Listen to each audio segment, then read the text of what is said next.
Queridos, tudo bem? Tudo bem com vocês? Hoje é dia 27 de maio, estou de 2020.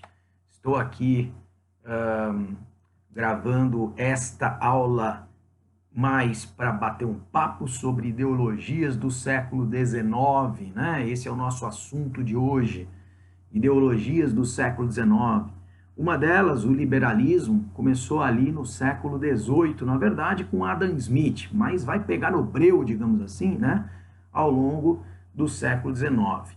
E as ideologias operárias são exatamente aquelas que se opõem à liberal. Então é interessante esse jogo, pessoal, porque jogo intelectual, jogo político aí, né, do cenário europeu dos séculos 18 e 19, porque ele é o embrião, de certa maneira, né, das propostas e conquistas da burguesia e do operariado ao longo do século XIX. Um embate interessante que movimenta cabeças fantásticas, que movimenta mentes, né, extremamente brilhantes. Então vamos lá, trabalhar, né, um pouquinho essa história.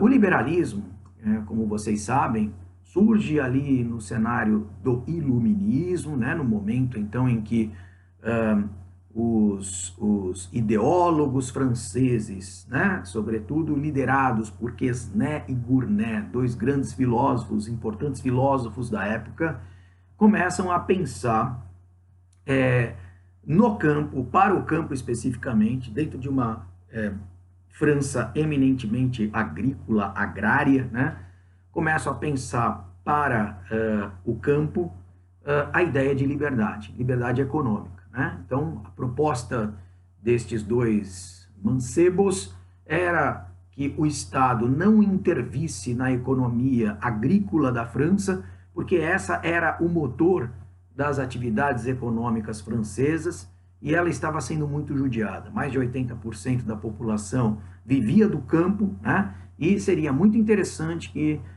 esta população ficasse mais desgarrada, mais livre das intervenções estatais em suas atividades, até porque isso produzia fome, muitos impostos eram praticamente impossíveis de serem pagos, né? Então eles entenderam Quesnay, Gournay e esse grupo de pensadores que mais tarde ficou sendo conhecido como os fisiocratas, os pensadores da agricultura, os defensores de um governo agrícola, fisiocracia quer dizer governo da natureza, no caso, o governo do campo, né? Num sentido mais simbólico, a ideia de uma economia sendo movimentada livremente no campo. Pensavam, vamos deixar a produção livre, né? E vamos deixar esta produção passar, laissez-passer, né? Laissez-passer, deixar e passar, né?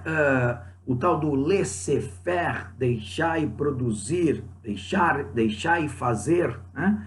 E o laissez-passer passou a se tornar o grande jargão do movimento liberal que viria a acontecer a partir daí. Então, o movimento fisiocrata, de certa maneira, acaba se tornando uma espécie de embrião do liberalismo dos séculos XVIII e XIX. A ideia, né, foi muito digamos, absorvida pelo grande intelectual, grande, digamos, entre aspas, pai, né? Pai, o grande mentor daquilo que a gente conhece hoje como liberalismo, como economia clássica, que foi o escocês Adam Smith. Obviamente, lendo os fisiocratas e absorvendo suas ideias, o Adam Smith entendeu, pô, esse laissez-faire, laissez-passer, esta máxima deve acontecer para os demais setores da economia, os diversos setores da economia. Então, a proposta era, não deixemos que a ideia de não intervenção atenda apenas os agricultores. As outras áreas, mesmo que minoritárias, são também muito importantes. Onde há dinheiro, onde há trabalho, onde há atividade, não deverá ou não deveria existir Estado. Então, nessa ideia, acaba forjando exatamente a proposta liberal de Adam Smith, que vai imaginar, portanto, influenciado diretamente pelas propostas do laissez-faire dos fisiocratas, mas diferente dos fisiocratas, entendendo que isso deveria se espalhar para todos os setores da economia. Onde existir trabalho, não pode existir Estado intervindo. O Estado deve ser mínimo, né? Mínimo. Ele pode existir até, mas ele não pode atrapalhar o desenvolvimento econômico livre. A livre concorrência, a livre produção, a livre negociação, a liberdade econômica como um todo deve existir ou deve estar acima de todas as concepções políticas. Esta é a ideia, sobretudo, né, que norteia o liberalismo econômico, a economia clássica, né, a ideia da mão invisível do Estado ou a mão invisível do mercado, quero dizer, ou seja, o mercado, não o Estado, o mercado vai regular preços e salários, é a concorrência que vai regular preços e salários e não alguma instituição determinando quanto que você deve ganhar ou quanto que o produto que você vai comprar deve custar.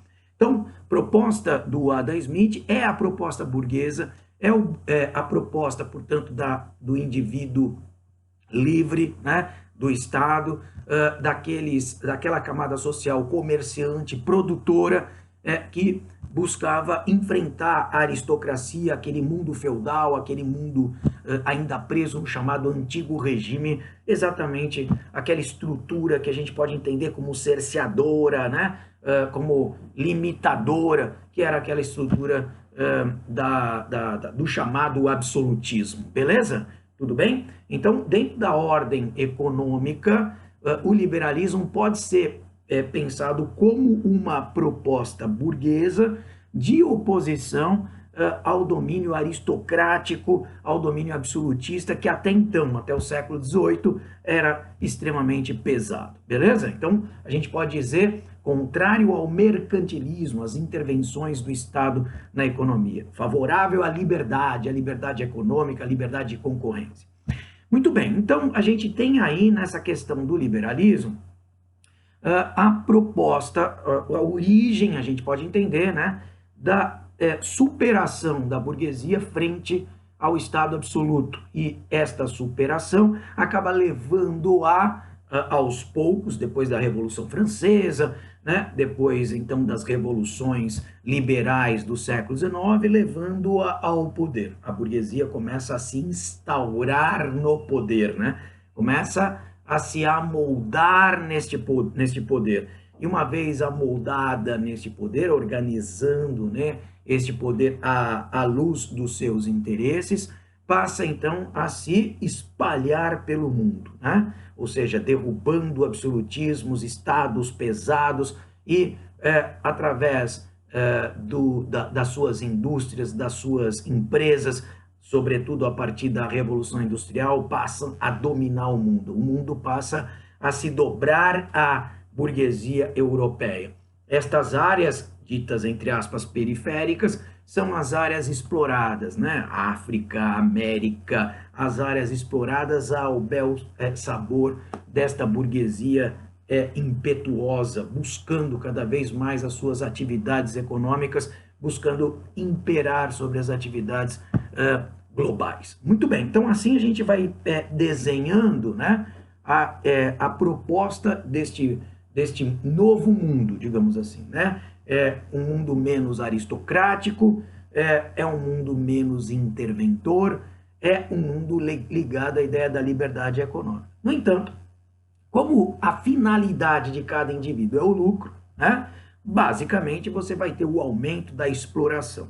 À medida em que deitava este imperialismo sobre o mundo, né, as indústrias começavam então a derrotar as grandes indústrias através desta livre concorrência, o pequeno artesão, o pequeno comerciante que não conseguia concorrer com as atividades industriais extremamente intensas, mecanizadas, né? E, portanto, você começa a ter uma enorme quantidade de desempregados, pessoas, então, que vão fechar os seus negócios, fechar sua pequena loja, fechar seu pequeno comércio, que vão sofrer a mecanização do campo e vão rumar para as cidades. Vão rumar para as cidades ali buscando qualquer tipo de trabalho, se sujeitando a qualquer tipo de salário. Então você passa a ter um efeito colateral aí, que é justamente a exploração do trabalho, a exploração, sobretudo, do trabalho feminino, que vai ser muito mal pago,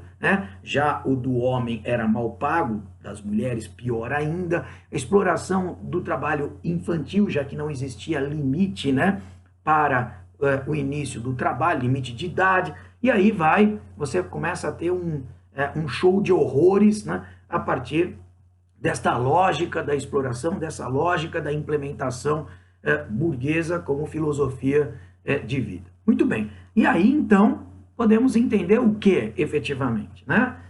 É claro que a partir do momento em que as indústrias se espalham, as empresas se espalham pela Europa e imperam sobre o mundo, né, ativando a exploração das demais áreas, né, mundiais, tanto no que se refere ao mundo do trabalho, como também à retirada de matérias-primas industriais, simplesmente aos saques, né, de continentes inteiros para fornecer matérias-primas para suas atividades industriais, né? A partir desse momento, né, você passa a ter também um efeito colateral. Aí. Qual seria, entre aspas, esse efeito colateral?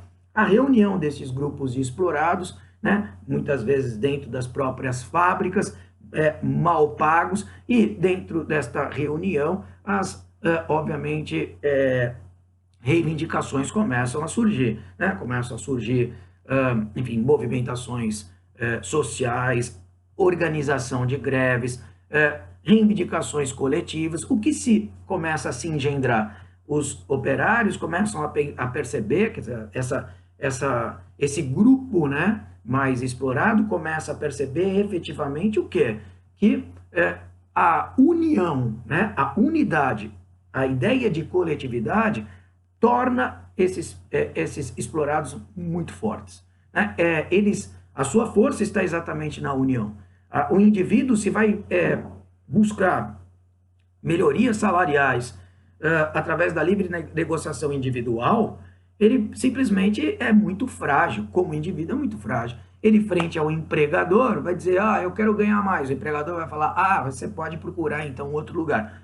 Tem muita gente querendo o lugar dele. Você tem um enorme, o que chamam, né, a burguesia chamava de reserva de mercado. Então, se você não estiver contente com o seu salário, vai embora, né? Você está livre para ir embora. A gente está na liberdade, né? Estamos dentro da proposta de liberdade. Você está livre para negociar e eu estou também no meu pleno direito de mandar você embora e buscar outro lugar. Então, no fundo, né? Esta reunião de operários começa a gerar esta consciência de classe, ou seja, ao invés de eu pensar como indivíduo e ser vítima desse sistema de exploração, eu posso, então, junto com os meus colegas, tentar articular uma reivindicação com um poder de uma força maior, né? Um poder de resultado, né? Muito maior. Exatamente porque assim, de repente, se ao invés de eu ir negociar com o empregador, todo mundo da fábrica vai negociar ao mesmo tempo, e se não for reivindicado ou se não tiver diálogo, todo mundo para. Então é muito mais difícil você substituir de uma hora para outra 100, 200 empregados, 1000 empregados, né, do que um. Então aí já começa a mudar um pouco a figura. Estas organizações, né, geraram ou foram sendo engendradas na Inglaterra em primeiro lugar, eram conhecidas como trade unions. Um dos seus grandes líderes era um sujeito chamado Robert Owen, né? E ele é um dos importantes partícipes, componentes daquele chamado socialismo utópico, ou seja, essas reivindicações vão ganhando, inclusive, áreas políticos, pessoas, lideranças começam a se destacar dentro desse cenário. Então vamos pensar um pouquinho nesse surgimento, né, mais politizado deste grupo, destas novas lideranças. Nós temos ali na Inglaterra, Robert Owen, como eu falei, na França, Saint-Simon, Charles Fourier, diversos outros grandes nomes que passam a se tornar personagens deste mundo operário agora mais politizado. O Fourier, por exemplo, ele propunha uma construção de diversas fazendas coletivistas ou de cooperativas, digamos assim, em que todos aqueles que não estivessem felizes no seu, com o seu grau de exploração, né, poderiam ir para essas fazendas, desenvolver ou construir suas próprias casas, fazer a produção de subsistência, uma hortinha para a sua família, onde não existiria, inclusive, dinheiro. Então, você teria uma comunidade, uma grande comunidade agrícola, não apenas agrícola, mas uma grande comunidade, né? Onde cada um se especializaria na produção de algo, de algumas coisas, que serviriam para trocar com os demais, entre os componentes, os moradores destas fazendas, sendo que isso possibilitaria a sobrevivência mais digna de todos que ali estivessem. Essas fazendas teriam o nome de phalanstérios, né? Os phalanstérios, em francês as phalansteries, né? Então, não existiria moeda, cada um produziria alguma coisa, né? A fazenda seria coletivista, seria cooperativa, uma forma de cooperativa, de cooperação entre os membros, e você passaria a ter uma vida, né, digamos, muito mais digna do que aquela que você levava como explorado dentro das indústrias.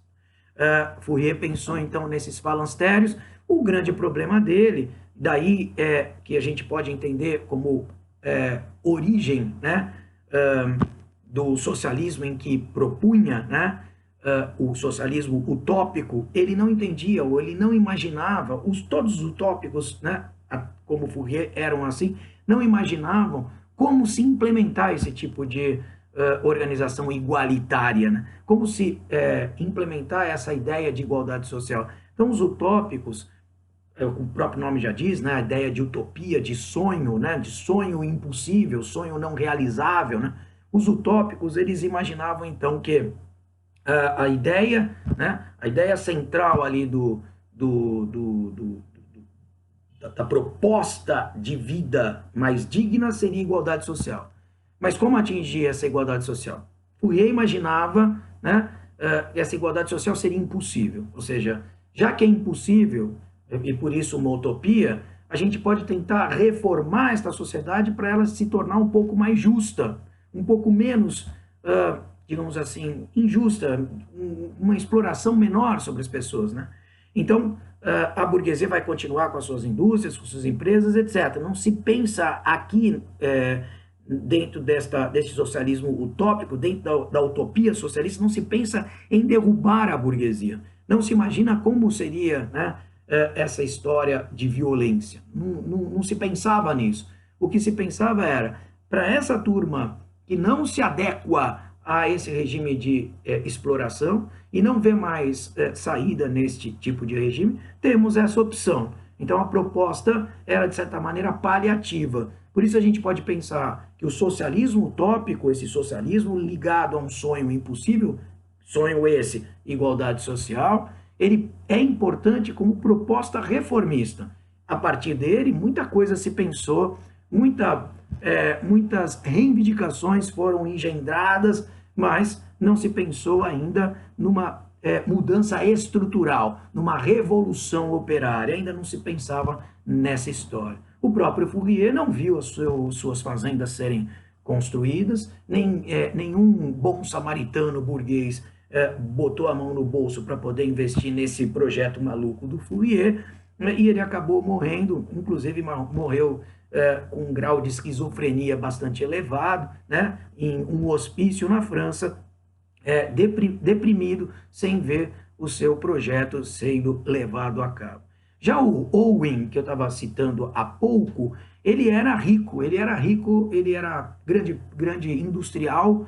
O pai dele deixou a ele, né, algumas indústrias têxteis na Inglaterra e na Escócia, e aí então ele conseguiu implementar efetivamente esse sonho de uma igualdade social nos Estados Unidos. O Fourier, além de tentar reformar a ordem do trabalho dentro das suas próprias indústrias, tornando-a um pouco mais justas, né, ele, essa ordem, tornando um pouco mais justa, ele, inclusive diminuindo jornadas de trabalho de 16 para 10 horas, 8 horas, o que era considerado uma revolução, né, aumentando o salário, fazendo participação de lucro.